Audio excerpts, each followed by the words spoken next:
નમસ્કાર, સ્વાદ સંહિતામાં આપનું સ્વાગત છે. મિત્રો, આ મહિને આપ સૌના સહકારથી અમે 1000 સબસ્ક્રાઈબરના પહેલા પડાવ પર પહોંચી રહ્યા છીએ. એ બદલ આપ સૌનો ખૂબ ખૂબ આભાર. આજે આપણે એમ્બેક વિનમાં કોપરાની સુખડી બનાવીશું.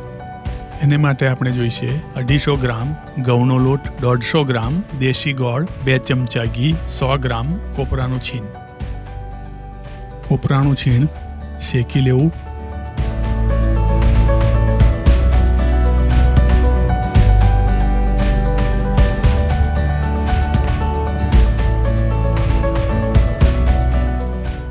શેકાય એટલે આ રીતે થાળીમાં એને પહોળું કરી દેવું ઠંડુ થવા માટે, જેથી એમાંથી મોઇશ્ચર ઉડી જાય. જે પ્લેટમાં સુખડી ઠાળવાની હોય એ પ્લેટમાં આ રીતે ગ્રીસિંગ કરી લેવું.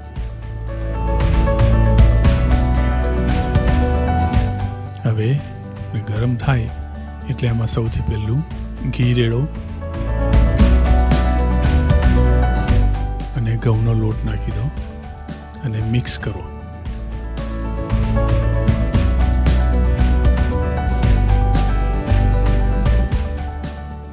અને સતત હલાવતા રહેવું. એમ્બેક વિનમાં જીરો ઓઇલથી કુકિંગ પણ થાય છે અને ઘી અને તેલથી પણ કુકિંગ થાય છે.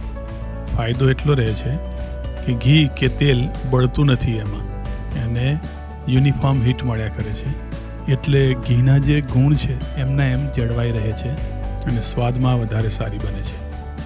આ ઘીનો જે ગ્રીન કલર દેખાય છે એ ગ્રીન કલર ગાયોએ જે લીલું ઘાસ ખાધું હોય એ ઘાસમાંથી ફોલેટ એટલે કે ફોલિક એસિડ મળતો હોય છે, એનો ગ્રીન કલર છે.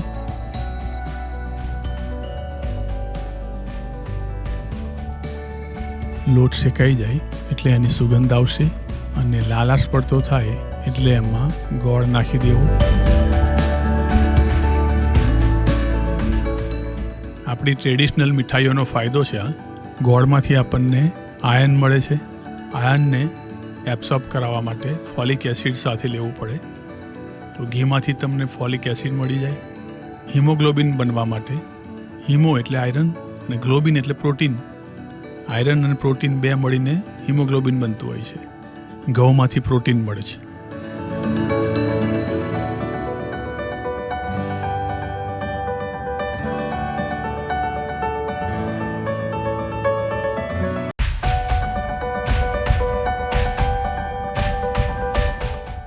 ગોળ પીગળી જાય એટલે ગેસ બંધ કરી દેવો અને પછીથી કોપરાનું છીણ નાખવું.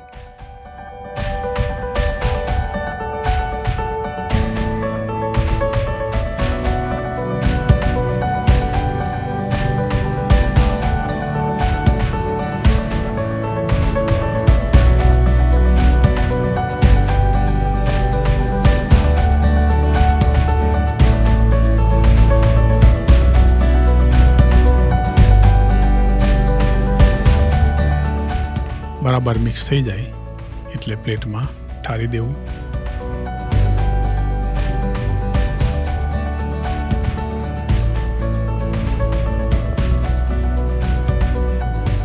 ને ફ્લેટ વાટકી લઈને આ રીતે એને સ્પ્રેડ કરી દેવું.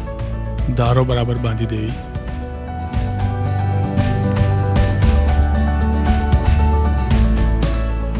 થોડું કોપરાનું છીણ ઉપરથી નાખીને સ્પ્રેડ કરી દઈએ.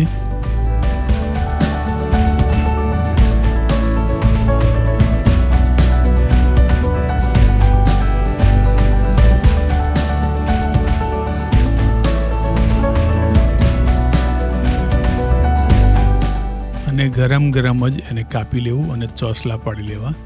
અને હવે સુખડી તૈયાર છે. આ સુખડી બહુ જ ટેસ્ટી લાગે છે. તમે બનાવજો અને કેવી લાગે છે એ અમને કોમેન્ટ કરજો. મારો આપ સૌને રિક્વેસ્ટ છે કે આ વિષયમાં રુચિ ધરાવતા તમારા 3 મિત્રોને આ વિડીયો શેર કરજો, જેથી અમારું આ મહિનાનું ટાર્ગેટ છે એ પૂરું થાય. નેક્સ્ટ વિડીયોમાં ફરીથી મળીએ. ધન્યવાદ.